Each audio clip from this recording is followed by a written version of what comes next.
Hello student, अगर मैं कहूं कि 2 को 10 बार गुना करने का एक शॉर्टकट है तो क्या आप मानोगे? और वो भी सिर्फ 2 सेकंड में? यकीन करोगे? नहीं। पर हाँ, ये जादू है एक्सपोनेंट का। तो वही जहां पर छोटे छोटे नंबर जो है वो बन जाते हैं सुपर पावरफुल।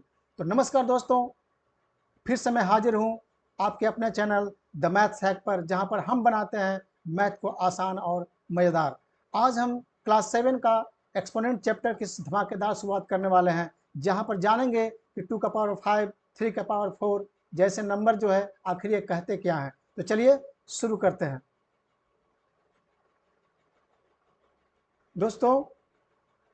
आज हम जानेंगे सबसे पहले कि एक्सपोनेंट होता क्या है। तो ये मेरा इंट्रोडक्शन वाला वीडियो है। उसके बाद मैं 1 बाय 1 कर करके इसका एक्सरसाइज कंप्लीट करूंगा। तो चलिए शुरू करते हैं। पहले जानने की कोशिश करते हैं कि एक्सपोनेंट होता क्या है। बच्चों, जैसे मुझे अगर पता करना है कि जैसे अगर टीचर ने कहा कि बच्चों आप 2 को मल्टीप्लाई करो 20 टाइम, यानी कि 2 into two into two into dot dot dot to 20 times, ये आपको मल्टीप्लाई करने के लिए कहेगा। तो क्या करना है? तो घबराने की बिल्कुल बात नहीं है। ये आपको कौन बचाएगा? एक्सपोनेंट। क्या है? एक्सपोनेंट। जैसे मैं क्या लिख दूंगा? 2 टू द पावर 20। इसको हम लोग रीड आउट कैसे करेंगे? 2 का पावर 2 का पावर 20 या 2 raise to the power 20, 2 raise to the power 20, इस तरह से हम लोग इसको पढ़ते हैं। ठीक है। तो ये जो नंबर क्या हो गया, ये जो 2 इंटू टू इंटू टू है, तो नंबर 2 जो है एक सुपर नंबर बन गया। ये 2 का पावर 20 हो गया, यानी कि बहुत बड़ा नंबर ये बन गया। कैसे? जैसे आप सिंपल देख लो, एग्जाम्पल के तौर पर मैं एक और बताता हूँ। जैसे मुझे करना है 3 को 3 टाइम्स मल्टीप्लाई, तो मैं क्या लिखूंगा? 3 इंटू थ्री यही लिखूंगा। और मैं इसको शॉर्ट फॉर्म में ले दिया 3 का पावर 3। तो ये भी इसका मतलब यही हुआ, यानी मुझे मल्टीप्लाई करना है 3 इंटू थ्री तो 3 3 जार 9, 9 3 जार 27। तो देखिए 3 जो है कैसे इसका पावर 3 लगा देना सही है, 27 बन गया, यानी बड़ा नंबर बन गया। इस तरह से बहुत सारे नंबर, जैसे मैं लिख दूं 14, 14 का पावर, आप 14 को आप 3 बार मल्टीप्लाई करो, तो इसका मतलब है क्या? ये 14 इंटू फोर्टीन यानी कि 14 लिखेंगे 196 हो जाएगा, और इसको फिर 14 से मल्टीप्लाई करूंगा तो आएगा। लेकिन अगर मैं सीधे ऐसे कर दूं 14 का पावर 3, तो लोग समझ जाएं कि नहीं, ये नंबर क्या है? बड़ा है। तो एक्सपोनेंट यही चीज है। ठीक है, यानी किसी को पावर के फॉर्म में लिख देना, किसी भी नंबर को पावर के फॉर्मेट में लिख देना, उसको हम लोग बोलते हैं एक्सपोनेंट। अब इसमें होता क्या है, अब इसके बारे में हम लोग थोड़ा और डिटेल जानते हैं। बच्चों जानिए पहले। अब आते हैं बेस। क्या होता है? Base and power. पावर या एक्सपोनेंट, पावर और एक्सपोनेंट। एक्सपोनेंट ये क्या होता है?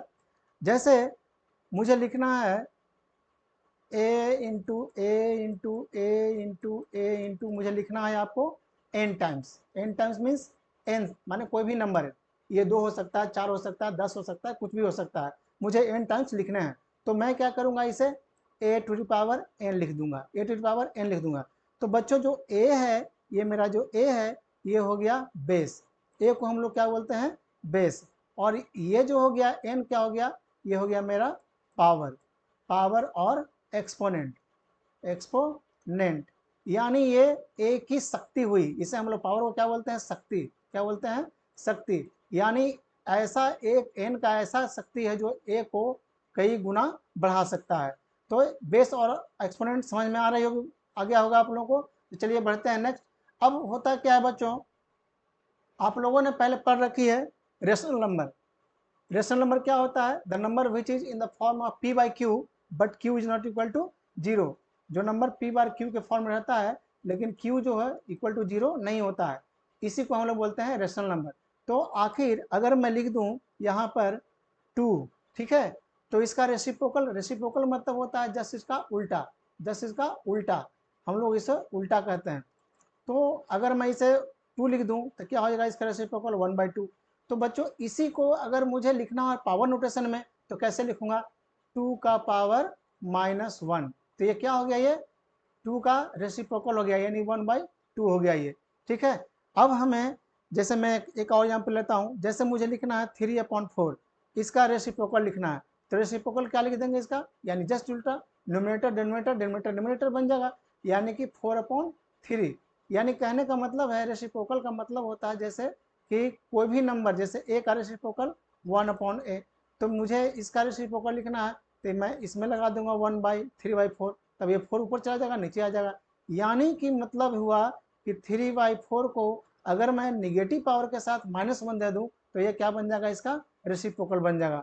तो ये इसका रेशनल नंबर का रेसिप्रोकल हो गया। ये भी एक्सपोनेंट में ही आते हैं, तो मैं इसको आगे के में क्लियर करूंगा। अब बच्चों जान लेते हैं एक्सपोनेंट का कुछ नियम, रूल, लॉ ऑफ एक्सपोनेंट क्या क्या होते हैं। तो पहला है बच्चों, पहला आप देखो, मैं थोड़ा इसका चेंज कर लेता हूं। पहला आप देखो, ये जो है a⁻0, a का पावर है 0, तो इसका वैल्यू क्या होता है 1। यानी मैं किसी भी नंबर का पावर अगर 0 कर दूं उसका वैल्यू 1 हो जाएगा, वो 1 में बदल जाएगा। यानी a का पावर 1 तो नंबर एज इट इज जैसा है वही रह जाएगा।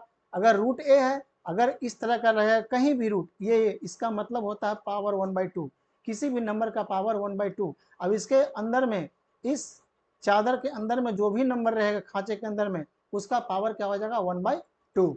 इसके बाद अगर यहाँ पर जैसे है मैं n लिख दूं तो इसका पावर होगा a का पावर n। तो अगर इस तरह से सिर्फ ये इस तरह से लिखा रहा है तो इसका मतलब पावर 2 है। अगर यहाँ पर कुछ लिख दिया जाए 2 4 3 7 कुछ भी लिख दिया जाए तो इसका मतलब है उस नंबर का पावर 1/3। इसको हम लोग रेडिकल्स भी कहते हैं। अब है बच्चों, अगर मैं किसी भी नंबर का निगेटिव पावर दूं, a का पावर n दे दूं या m दे दूं कुछ भी, तो इसका मतलब है a का पावर m हो जाएगा इस तरह से। अभी मैंने बताया रेसिप्रोकल क्या होता है इसका। अब आ जाइए इसमें a/b का पावर m, तो अलग अलग लिख दो, a का पावर m होगा, b का पावर m होगा, ठीक है। अब आते हैं, ये इंपॉर्टेंट, वेरी वेरी इंपॉर्टेंट, ऐसे सारे इंपॉर्टेंट है लेकिन ये बहुत इंपॉर्टेंट है। जैसे अगर मुझे सेम बेस मिल जाए, बेस क्या मिल जाए सेम, जैसे ए भी ए है, ए भी ए है, और उसका पावर m है, एक का पावर और एक का पावर n है। अगर मुझे कह दिया जाए इसको कि दोनों को आप मल्टीप्लाई कीजिए, तो मल्टीप्लाई में क्या होता है बच्चों, बेस सेम रहता है तो पावर क्या हो जाता है, ऐड हो जाता है, सिंपली पावर ऐड हो जाएगा। मैं क्या करूंगा इसे, जैसे इसका एग्जाम्पल देख लीजिए आप, यहाँ पर 5 का पावर 2 है, इंटू कितना है 5 का पावर 4 है, यानी बेस दोनों का क्या है सेम है, 5 है।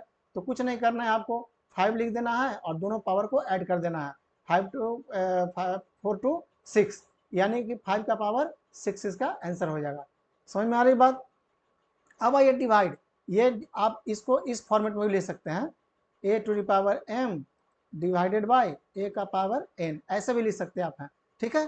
तो या ऐसे भी, तो इसका मतलब बेस सेम है तो पावर क्या हो जाएगा इसमें माइनस हो जाएगा। यानी डिवाइड में जब बेस सेम रहता है तो पावर क्या होता है माइनस। जैसे 4 का पावर 5 है, 4 का पावर 3 है, आप क्या करो सिंपल इसको 4 लिख करके 5 में से 3 माइनस कर दो, यानी 4 का पावर 2 यानी कि 16, इसका आंसर हो जाएगा। अब आ जाइए a का पावर m का पावर n, इस तरह से रहेगा, तो आपको क्या करना है a का पावर m इंटू n कर देना है, ये भी आपका आंसर हो जाएगा। और जैसे यहाँ पर 2 का पावर 5 इंटू 3 है तो सिंपल 5 का और 3 का मल्टीप्लाई कर दीजिए, ये इतना इसका आंसर हो जाएगा। अब जो नेक्स्ट नियम है बच्चों वो है मेरा a का पावर n और b का पावर n। यहाँ पर देखिए आप, दोनों का बेस सेम नहीं है। जब बेस सेम नहीं होता है बच्चों तो जैसा है वैसे ही लिखा जाता है। अगर पावर दोनों का सेम है तो सिर्फ बेस मल्टीप्लाई हो जाता है, पावर जो का त्यों रह जाता है। जैसे ए बी है, बेस ए है इसका, इसका बी है, लेकिन पावर दोनों सेम है, तो आप इस तरह से इसको बेस को मल्टीप्लाई करके पावर सिर्फ जो है वो बैठा दो। जैसे यहाँ पर 2 का पावर 5 है, यहाँ 3 का पावर 5 है, आप क्या करो यहाँ से 2 इंटू 3 कर दो, सिंपल इसका बेस को मल्टीप्लाई करके पावर जो है वही लिख दो, इसका आंसर वही हो जाएगा। यानी 5 3 टू जा 6 का पावर 5, इसका आंसर हो जाएगा। अब आइए यहाँ पर a का पावर m/n, अभी मैंने बताया था कि रूट का अंदर यहाँ पर कुछ भी ऐसा रहता है तो क्या होता है इसका पावर रेडिकल्स में होता है, यानी फ्रैक्शन में हो जाते हैं। तो यहाँ पर क्या है a का पावर m/n है, तो n into root under a का पावर n, ये नेक्स्ट क्लास में आप लोग को पढ़ना है, अभी नहीं है लेकिन जानकारी होनी चाहिए। अब आ जाइए a का पावर b का पावर -n, यानी मैं बताया अभी कि किसी भी, जैसे मान लीजिए 3/4 है, इसका पावर -1 या किसी भी तरह का -2 है, तो इसका मतलब है इसको आप अंदर वाले को रेसिप्रोकल कर दो, यानी कि 4/3 कर दो और इसका पावर पॉजिटिव कर दो, ये इसका रूल है। तो रूल का ही रूल नंबर ये भी एक हो गया, ठीक है। अब आइए कि अगर बेस अलग अलग है, डिवाइड में है और पावर निगेटिव में है, ठीक है, तो इसको हमको पॉजिटिव बनाना है, तो क्या कर दो आप इसको रेसिप्रोकल कर दो, नीचे वाले को ऊपर ले जाओ, ऊपर वाले को नीचे कर दो, इसका यानी b का पावर m पॉजिटिव हो गया और m का पावर a का पावर n पॉजिटिव हो गया, तो इसका आंसर ये भी हो गया। ठीक है, इस तरह के सारे क्वेश्चन बच्चों आपको मिलेंगे एक्सरसाइज में। इस वीडियो में बस इतना ही। नेक्स्ट वीडियो में मैं आपको इसका एक्सरसाइज सोल्व करना सिखाऊंगा, इसका रूल का सब जितने रूल जो हैं उसका कैसे इस्तेमाल करते हैं हम लोग, उसको मैं सिखाऊंगा। ठीक है, तो अगर वीडियो पसंद आ रहा है तो लाइक कीजिए, चैनल को सब्सक्राइब कीजिए और अपने दोस्तों को शेयर कीजिए। तो मिलते हैं फिर नेक्स्ट वीडियो में एक के साथ।